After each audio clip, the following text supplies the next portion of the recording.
I am Lakshmi. Today I am going to explain about CXL, that is nothing but Compute Express Link. Let's move to the next slide.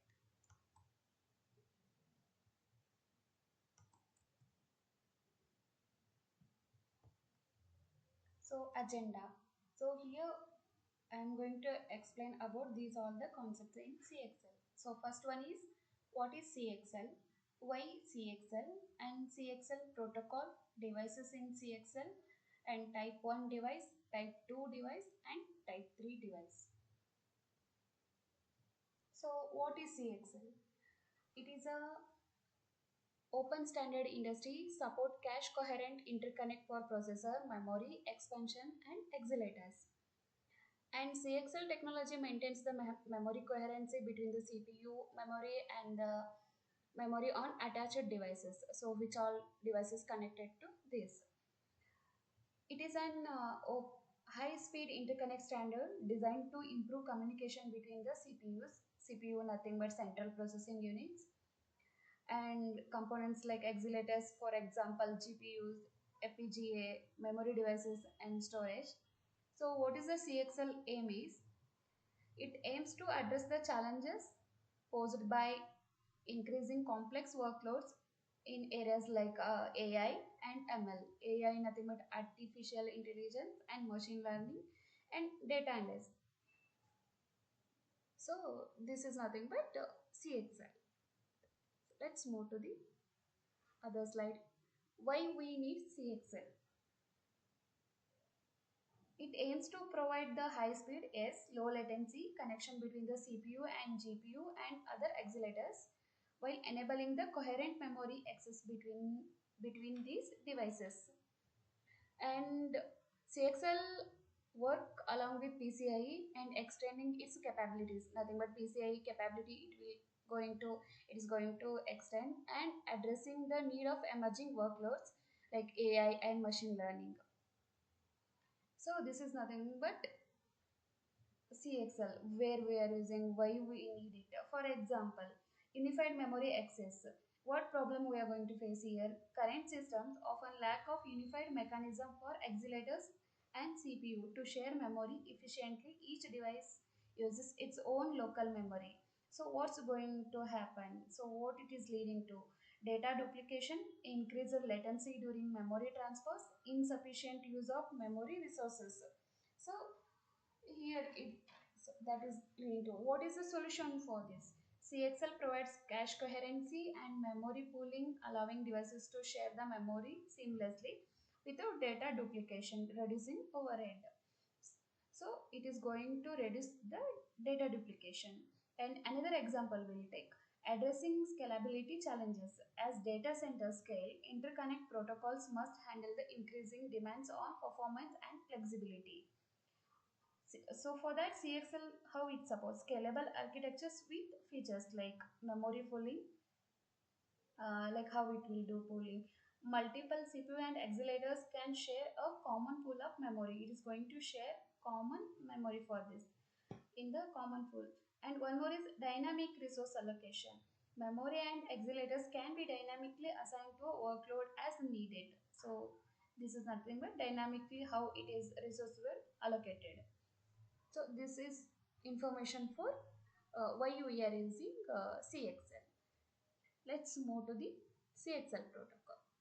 So what we have in the CXL protocols, IO, cache, memory, IO, why we are using to for discovering the enumeration whether linkup is happened or not. The cache, this protocol which is designed for more specific application enables what it is going to enable accelerators for efficiently to access and cache host memory for optimized performance. Why memory we are going to use? It is like it enables the host like processor to access the device attached memory using load store commands. So let's go continue with CXL IO. So how it is, how we are using, what are the key features of this? Used for device discovery, enumeration, yes, and link up. Handles the traditional IO operation similar to PCI capability. So what are the features of this? Configuration and management of the devices. Yes. Support interrupts DMA, dynamic memory access, standard PCIe transactions. So these are the features we are going to use in the CXL IO. Where we are using this, where it will come, ensures the compatibility with existing PCI based software stacks, allowing seamless device initialization and communication. So like this we are going to use. So our CXL memory enable the devices this CXL memory. It enables the device to access the memory that is attached to a host or other devices. So the main thing, we are going to access the memory. Okay, the features of this non-coherent memory access. So how it will work? Device can read and write to memory without requiring cache coherency. That is nothing but non-coherent memory access. So memory pooling. So how it is working? Multiple devices or host can be share a common memory pool. So for multiple devices, for example device 1, device 2, device 3 or any host, for common pool, common memory pool we are going to share here. And also it enables the dynamic memory allocation by and also enabling the scalability. How we are going to use this? What are the uses of this? It provides the mechanism for memory expansion and memory centric operations, and useful for workload requiring large memory pools or memory sharing. Yes, already I have told that. So in the memory pooling is most probably we are going to use. What about cache? This cache, the second one, CXL cache. So this protocol where more specific application, like it mostly we are enabling the accelerators to efficiently access the cache host memory for optimized performance. How it is going to be useful and what are the features of this? Let's continue. It facilitates the cache coherent memory access between the host CPU and the devices. What are the features of this?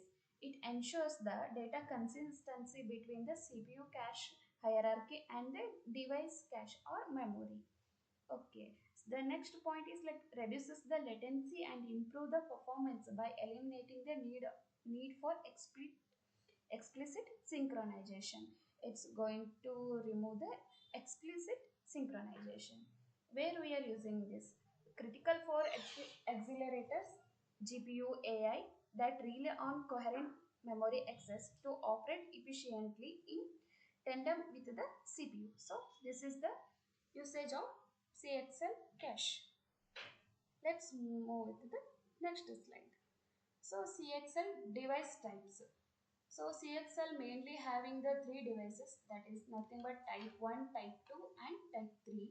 In the type 1 we can see CXL IO, CXL cache will come. So in the type 2 devices, IO, cache, memory, all the three devices will come. So in the type 3, only IO and mem will come. So simply we can remember, like in type 1 means IC nothing but IO cache. In the type 2, we can remember like ICM. So the shortcut methods. In type 3, IO and memory. So like this we can remember. So let's move to the type 1 devices. Yes, in type 1 means only IO and cache will come. So here we'll go with the explanation. It utilizes the cache and IO protocol, enhance the computational capabilities of a system. This one, cache coherency. This maintains the coherency with the CPU and ensuring the synchronized data between the CPU memory and the device cache. The main point of this type 1 devices. So here I will explain for this. It is a device that primarily functions as an accelerator.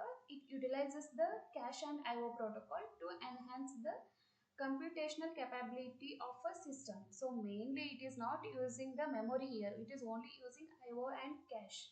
So what I will do here, it facilitates the standard PCI like communication for configuration and management. Mainly for configuration and management we are going to use CXL cache.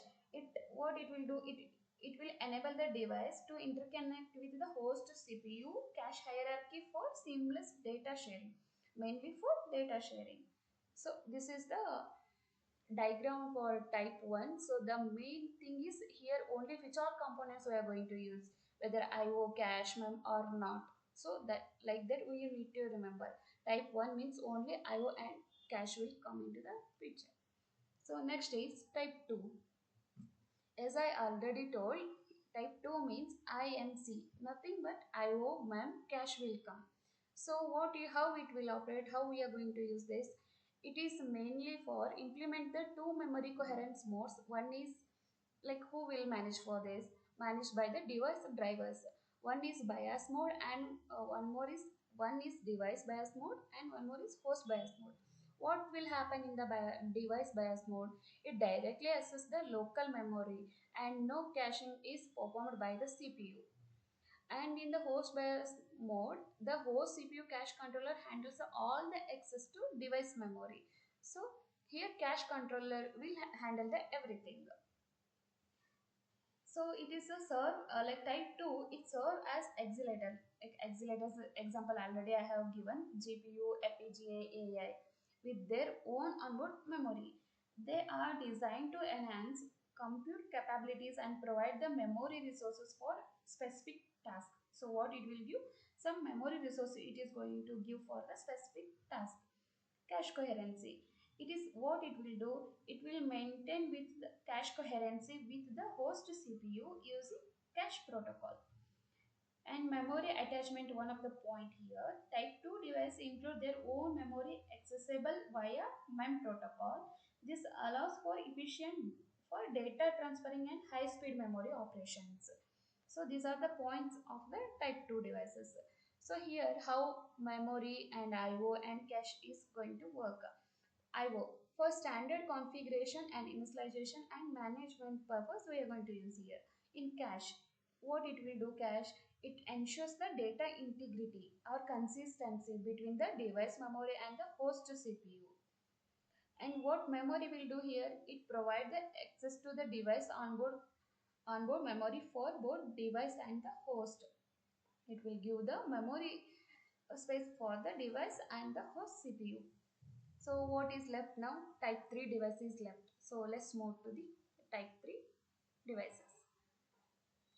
So here CX it is nothing but we will always call as a CXL type 3 device. It is mainly the main point is for memory expansion and pooling, enabling efficient and flexible memory management in the high performance computing environment. So there we are going to use type 3 device.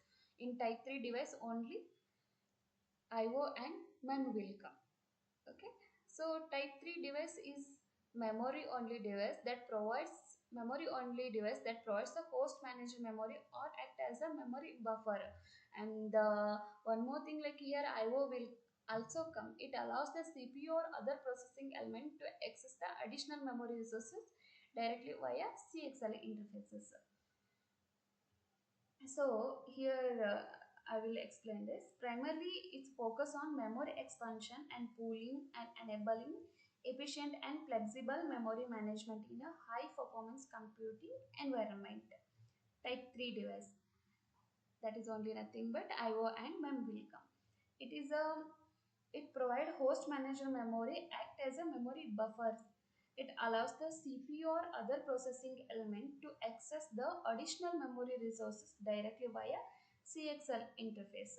So what it will do, it will access the additional memory resources by using the CXL interfaces. So this is the thing in the type 3 CXL type 3 devices. So already we have seen type 1, type 2, type 3. In type 1, IO and cache will come into the picture. In type 2, all three IO, cache, mem. In the type 3, IO and mem will come into the picture. So these all about CXL protocol. Thank you. If you like this video, please follow and subscribe and like. Thank you.